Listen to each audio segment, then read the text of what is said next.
Movie की शुरुआत में हमें मिस्टर मॉलिन्स नाम के एक आदमी को दिखाया जाता है और मिस्टर मॉलिन्स डॉल्स बनाने का काम किया करते थे। एक दिन जब वो अपने घर पर बैठे डॉल बना रहे थे, तभी उन्हें अपने डोर के नीचे एक नोट मिलता है जिसमें लिखा हुआ था फाइंड मी, और वो नोट उठाकर चलने लगते हैं। थोड़ा सा आगे चलकर उन्हें फिर दूसरा नोट मिलता है जिसमें लिखा हुआ था क्लोजर। ये नोट्स किसी और ने नहीं बल्कि उनकी बेटी ने उन्हें लिखे थे। मिस्टर मॉलिन्स की बेटी का नाम एनाबेल था। मिस्टर मॉलिन्स अपनी बेटी से बहुत ज्यादा प्यार करते थे और वो किसी भी कीमत पर अपनी बेटी को खोना नहीं चाहते थे, लेकिन किस्मत को कोई नहीं टाल सकता। नेक्स्ट डे हम देखते हैं कि इनकी फैमिली चर्च से वापस आ रही थी और तभी इनकी गाड़ी का टायर पंक्चर हो जाता है और मिस्टर मॉलिन्स अपनी गाड़ी को ठीक कर रहे थे। इसी दौरान एनाबेल रोड पर चली जाती है और तभी एक गाड़ी हाई स्पीड में आकर एनाबेल को हिट करती है, जिसकी वजह से वहीं पर एनाबेल की डेथ हो जाती है। इसके बाद हमें मूवी में 12 साल बाद का सीन दिखाया जाता है जहां पर हम एक नन और कुछ ऑर्फन बच्चियों को देखते हैं। ये सब लोग मिस्टर मॉलिन्स के घर जा रहे थे। इनका ड्राइवर इन्हें बताता है कि अपनी बेटी की मौत के बाद मिस्टर और मिसेस मॉलिन्स काफी ज्यादा अकेले हो गए हैं और तुम्हें वहां जाकर उनका ख्याल रखना होगा। अब ये सब लोग मिस्टर मॉलिन्स के घर पर पहुंच जाते हैं जहाँ पर मिस्टर मॉलिन्स इन सब का स्वागत करते हैं। इन्हीं ऑर्फन बच्चियों में से एक बच्ची थोड़ी अपाहिज थी जिससे पोलियो था और वो अपनी एक टांग से ठीक से चल नहीं पाती थी। इस लड़की का नाम जेनिस होता है और ये मूवी की मेन कैरेक्टर है। मिस्टर मॉलिन्स का घर बहुत ज़्यादा बड़ा था। सभी लड़कियां मॉलिन्स के घर को देखती है और बहुत ज़्यादा खुश हो जाती है। मिस्टर मॉलिन्स उन्हें बताते हैं कि उनका रूम फर्स्ट फ्लोर पर है, लेकिन तभी सिस्टर मिस्टर मॉलिन्स से कहती है कि जेनिस चल नहीं पाती तो मैं और जेनिस नीचे की रूम में रह जाते हैं।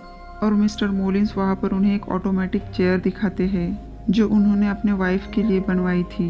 जेनिस उस चेयर पर बैठती है और बहुत ही आराम से ऊपर पहुँच जाती है, मगर जेनिस के पीछे वहाँ पर एक परछाई दिखाई देती है जो अचानक से गायब हो जाती है। सभी लड़कियाँ बहुत ज़्यादा एक्साइटेड थी।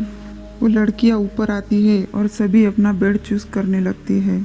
वहीं पर जेनिस इस रूम के बाहर एक रूम देखती है जिसके दरवाजे पर 5 साल, 6 साल और 7 साल लिखा हुआ था। तभी मिस्टर मॉलिन्स जेनिस के पास आते हैं और कहते हैं कि ये रूम हमेशा बंद रहेगा, इसको खोलने की कोशिश कभी मत करना। इसके बाद हम सिस्टर को देखते हैं जो अपना सामान खोल रही थी। उसी वक्त वो वहाँ पर एक सीक्रेट विंडो को देखती है जिसके अंदर लिफ्ट लगी हुई थी। ये बात सिस्टर को काफ़ी ज़्यादा अजीब लगती है। फिर वो सिस्टर उस विंडो को बंद कर देती है, लेकिन विंडो को बंद करके सिस्टर जैसे ही मुड़ती है विंडो अपने आप खुल जाती है। सिस्टर उस विंडो को दोबारा बंद कर देती है, लेकिन वो विंडो दोबारा से खुल जाती है। लेकिन तभी सिस्टर के पास एक लड़की आती है बाहर जाकर खेलने की इजाज़त मांगने के लिए। सिस्टर सभी लड़कियों को बाहर खेलने की परमिशन देती है। फिर सभी बच्चियाँ बाहर जाकर खेलने लगती है। उन सब लड़कियों को बाहर खेलते हुए जेनिस अपने विंडो से देख रही थी और जेनिस बहुत ज़्यादा उदास हो जाती है क्योंकि वो उसके पैर की वजह से खेल नहीं सकती थी और चल भी नहीं सकती थी। अब रात को सब मिलकर डिनर करते हैं। तभी हमें मॉलिन्स की वाइफ दिखाई देती है। तभी मिस्टर मॉलिन्स डोर बंद कर देते हैं। अब रात को सब सो रहे होते हैं। तभी जेनिस को एक नोट मिलता है जिस पर लिखा होता है फाइंड मी। ये नोट एग्जैक्ट वैसा ही होता है जैसा एनाबेल अपने फादर मिस्टर मॉलिन्स को दिया करती थी, मगर एनाबेल तो मर चुकी थी, तो ये कौन था जो जेनिस को नोट लिख रहा था। नोट को पढ़ने के बाद जेनिस उस नोट को फॉलो करते हुए उस रूम तक पहुंच जाती है जहां पर मिस्टर मॉलिन्स ने उसे जाने से मना किया था। उस रूम का दरवाज़ा खोलकर जेनिस अंदर आ जाती है। उस रूम में जेनिस देखती है कि वहां पर बहुत सारे डॉल्स पड़े हुए थे, जिसमें एक छोटा सा डॉल हाउस भी था जो कि हूबहू मिस्टर मॉलिन्स के हाउस जैसा था। जेनिस उस घर को गौर से देखती है तो उसे उसमें एक चाबी मिलती है। ये चाबी दरअसल उस घर में पड़े हुए एक कबर्ड की थी। जेनिस उस चाबी को उठाती है और उस कबर्ड को खोल देती है। इस कबर्ड में एनाबेल की डॉल पड़ी हुई थी। ये डॉल दिखने में बहुत ज़्यादा डरावनी थी। जेनिस उस डॉल को देखकर डर जाती है और कबर्ड बंद कर लेती है, लेकिन वो कबर्ड अपने आप दोबारा से खुल जाता है। जेनिस कबर्ड के पास जाकर उसे फिर से बंद कर देती है और वो कबर्ड दोबारा से अपने आप खुल जाती है। ऐसा लग रहा था कि वो डॉल जेनिस को अपने पास बुला रही है। फिर जेनिस उस डॉल पर एक कपड़ा डाल देती है और जब जेनिस विंडो से बाहर देखती है तो मिस्टर मॉलिन्स उसे देख रहे थे। मिस्टर मॉलिन्स को देखते ही जेनिस उस रूम से बाहर जाने के लिए पीछे मुड़ती है। जब वो पीछे मुड़ती है तो वो देखती है कि वो डॉल चल रही थी। वो डॉल जेनिस के पास चलकर आती है और अचानक से गायब हो जाती है। जेनिस उस डॉल को देखकर बहुत ज़्यादा डर जाती है। उसे कुछ भी समझ नहीं आता कि उसके साथ क्या हो रहा है। वो जल्दी से उस रूम से बाहर भागती है और भागकर अपने रूम में आ जाती है। मिस्टर मॉलिन्स वहाँ पर आकर देखते हैं तो सब लड़कियाँ सोई हुई मिलती है। नेक्स्ट डे हम देखते हैं कि सभी लड़कियाँ बाहर खेल रही थी। इधर जेनिस सिस्टर को कन्फर्म करती है कि वो रात को उस रूम में गई थी जिस रूम में मिस्टर मॉलिन्स ने उसे जाने के लिए मना किया था। सिस्टर जेनिस को समझाती है कि हम मिस्टर मॉलिन्स के घर पर रहते हैं और हमें उनके सभी रूल्स को फॉलो करना होगा। इसके बाद हम उन ऑर्फन लड़कियों में से सबसे छोटी लड़की को देखते हैं। वो खेलते खेलते सीढ़ियों के बेसमेंट में छुप जाती है। वहाँ पर उसे एनाबेल की वही डॉल दिखाई देती है। वहाँ पर वो उस डॉल को घूर कर देख रही होती है, मगर तभी एक साया उसकी तरफ बढ़ता है और वो डॉल अचानक से गायब हो जाती है। ये सब देखकर वो बच्ची बहुत ज्यादा डर जाती है और डर कर वो बेसमेंट से बाहर गिर जाती है। वही सभी लड़कियां उसे देखकर उसका मजाक बनाती है। इस वजह से मिस्टर मॉलिन्स उस सीक्रेट विंडो को बंद कर देते हैं ताकि कोई और दोबारा वहाँ पर ना जाए। यहाँ पर रात हो जाती है और रात को हम दो लड़कियों को देखते हैं जो अपने ऊपर चादर ओढ़कर टॉर्च लेकर बातें कर रही थी कि मिस्टर मॉलिन्स की वाइफ कितनी ज्यादा अजीब है। वो पूरा दिन बेड पर पड़ी रहती है और रात को शिकार करने के लिए निकल जाती है। वो ये बातें कर रही थी तभी वहाँ पर उन्हें कोई आवाज आती है।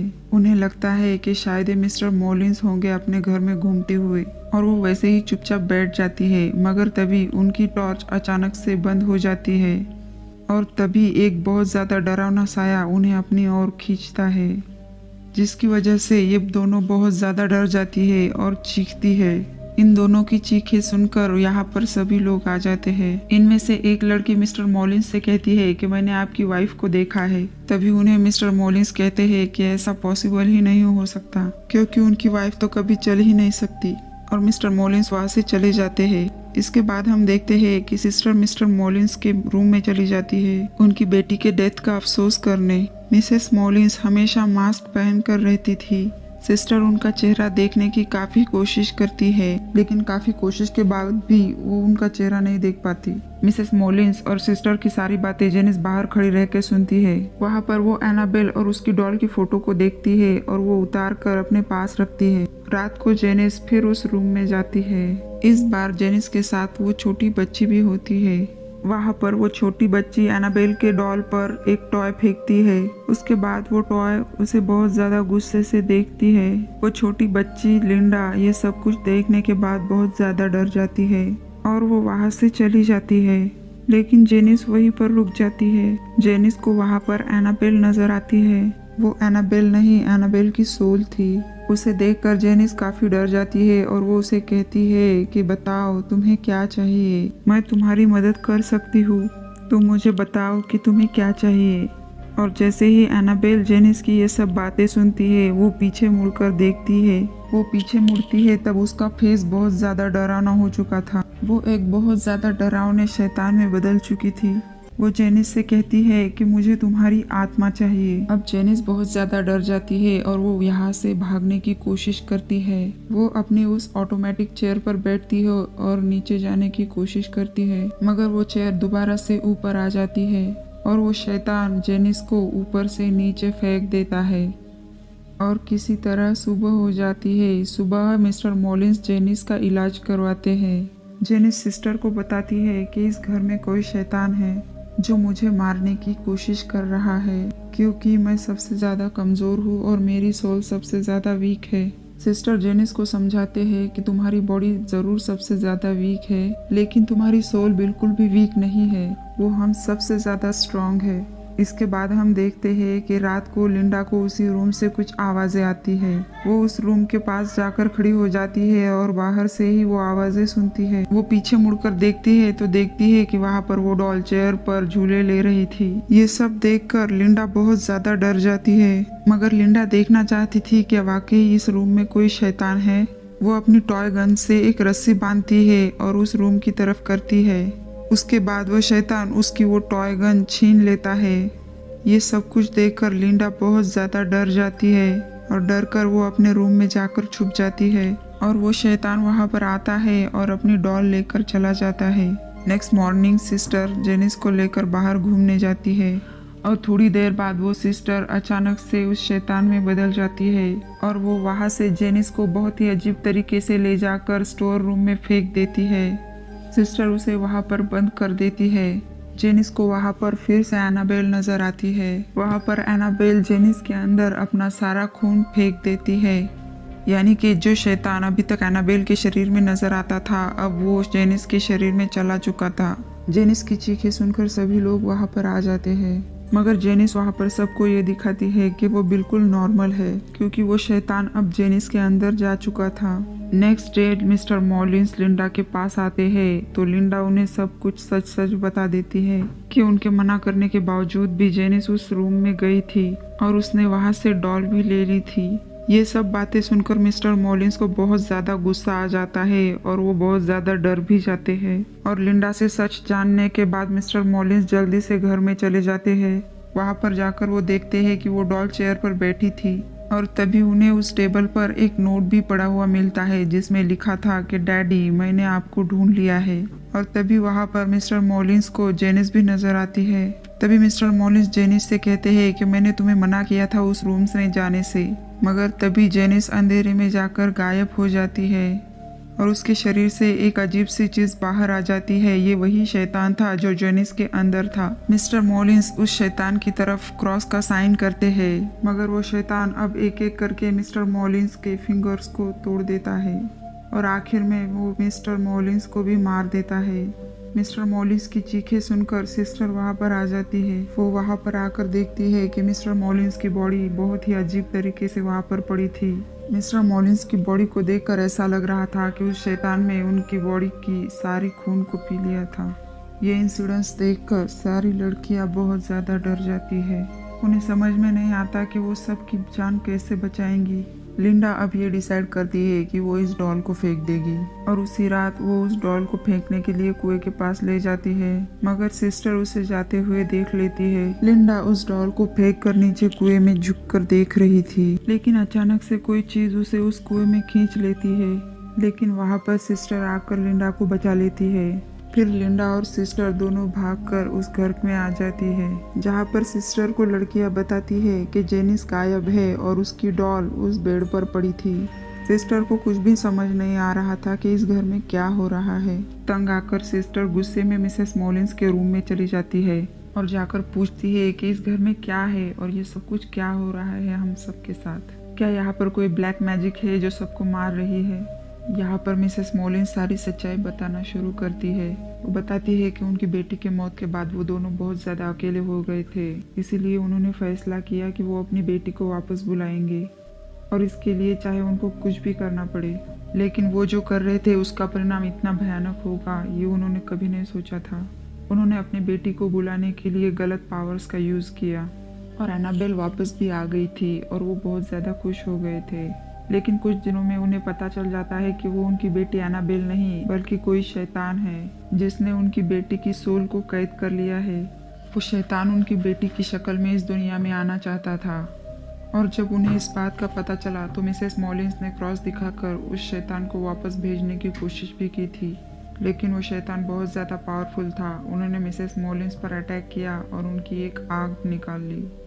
सिस्टर को ये सब बातें बताकर मिसेस मॉलिन्स अपना मास्क हटा देती है और यहाँ पर हम मिसेस मॉलिन्स का असली चेहरा देख पाते हैं। उनका फेस बहुत ही ज़्यादा हॉरर था। इन सब घटनाओं की वजह से मिस्टर मॉलिन्स उस दरवाजे को लॉक कर देते हैं और उस डोर पे बाइबल के पेजेस को चिपका दिया और फादर और प्रीस्ट की मदद से उस डोर को हमेशा के लिए लॉक कर दिया। इसी तरह से 12 साल गुजर गए थे और उन्होंने सोचा था कि वो अपनी बेटी की जगह अन्य लड़कियों की मदद करेंगे। मिस्टर मॉलिन्स ने उन सब बच्चों को यहाँ पर अच्छे के लिए बुलाया था। वो नहीं जानते थे कि जेनिस उस डोर को अनलॉक कर देगी और वो शैतान दोबारा से जाग जाएगा। इसके बाद सब लड़कियां जेनिस को देखती है जो कि अब चल सकती थी, यानी कि अभी भी उसके अंदर वो शैतान मौजूद था जिसने जेनिस को बिल्कुल ठीक कर दिया था। यहाँ पर वो शैतान सभी लड़कियों को मारने की कोशिश करता है और वो सभी लड़कियां वहाँ से चीखते हुए भाग जाती है। सिस्टर उन्हें समझाती है कि वो सब साथ में रहे और सेफ रहे। वो लड़कियां मिसेस मॉलिन्स को भी अपने साथ लेकर जाना चाहती थी और जब वो उन्हें लेने जाती है तो वह वहाँ पर अजीब सा नज़ारा देखती है। वो देखती है कि उस शैतान ने पहले ही मिसेस मॉलिंस को मार दिया था और उन्हें मारकर उनकी आधी बॉडी को दीवार पर लटका दिया था। ये सब देखकर वो लड़कियां बहुत ज़्यादा डर जाती है, चीखती है और भाग जाती है। वही सिस्टर वहाँ पर लिंडा और दूसरी बच्चियों को बचाने के लिए जाती है। तभी वहाँ पर जेनिस भी आ जाती है। तभी सिस्टर वहाँ पर जेनिस के सामने बाइबल पढ़ने लगती है। तभी जेनिस सिस्टर को उठाकर एक मिरर पर दे मारती है और उसके बाद जेनिस के अंदर का शैतान वहाँ पर खड़ी सभी लड़कियों को परेशान करने लगता है। इन्हीं में से एक लड़की कॉटेज में जाकर छुप जाती है। तभी शैतान वहाँ पर जाकर उसे मारने की कोशिश करता है। वही लिंडा जेनिस से बचने के लिए भागने की कोशिश करती है। तभी जेनिस उसके पीछे जाकर उसे मारने की कोशिश करती है। तभी लिंडा उस सीक्रेट विंडो को ओपन करने की कोशिश करती है और वो देखती है कि मिसेस मॉलिंस जो कि मर चुकी थी वो अब वापस आ गई थी। वो किसी शैतान की तरह लिंडा की तरफ आ रही थी। तभी लिंडा वो सीक्रेट विंडो बंद कर देती है। तभी सिस्टर वहाँ पर लिंडा को बचाने के लिए आ जाती है। तभी जेनिस सिस्टर पर एक नाइफ से स्टैब करती है और सिस्टर जेनिस को उस कबर्ड में बंद कर देती है जहाँ पर पहले वो डॉल थी। तभी शैतान पूरी ताकत लगा देता है उस कबर्ड से बाहर आने की और पूरे घर को हिलाने लगता है। यहाँ पर सारे घर की लाइट्स ऑन ऑफ हो रही थी। तभी ये सब देखकर वहाँ से सब लोग भागने लगते हैं और हम देखते हैं कि पूरा घर एकदम हिलने लगता है और घर की पूरी लाइट्स एकदम से ब्लास्ट हो जाती है और पूरे घर में अंधेरा छा जाता है।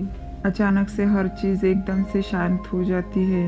ऐसा लग रहा था मानो जैसे कि वो शैतान यहाँ से जा चुका है। इसके बाद नेक्स्ट डे का सीन दिखाया जाता है जहाँ पर पुलिस आ जाती है और वो उस कबर्ड को खोल देती है, मगर वहाँ पर वो सिर्फ डॉल थी। जेनिस वहाँ से गायब हो चुकी थी। इसका मतलब जेनिस के अंदर अभी भी वो शैतान था। वो शैतान जेनिस को लेकर चला गया था। उसके बाद एक ड्राइवर उस डॉल को लेकर वहाँ से चला जाता है और फिर सिस्टर भी डिसाइड करती है कि वो सब इन लड़कियों को लेकर चली जाएगी।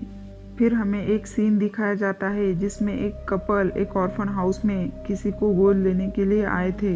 वो एक लड़की को अडॉप्ट करते हैं और वो लड़की कोई और नहीं जेनिस थी, जिसका पाव बिल्कुल ठीक था। इसका मतलब वो शैतान अभी भी जेनिस के अंदर ही था। इसके बाद हमें जेनिस को बड़ा होते हुए दिखाया जाता है और फिर हमें 12 साल बाद का एक सीन दिखाया जाता है जहाँ पर जेनिस बड़ी हुई होती है। उसके पेरेंट्स को उसके चीखने की आवाज़ जाती है। उसके फादर जेनिस को चेक करने के लिए जाते हैं और तभी वो अपने फादर का गला काट देती है और वो अपने मदर को भी मार देती है और यहीं पर मूवी खत्म हो जाती है। दोस्तों, वीडियो को लाइक ज़रूर कीजिएगा और ऐसे ही इंटरेस्टिंग वीडियोस के लिए चैनल को सब्सक्राइब ज़रूर करें।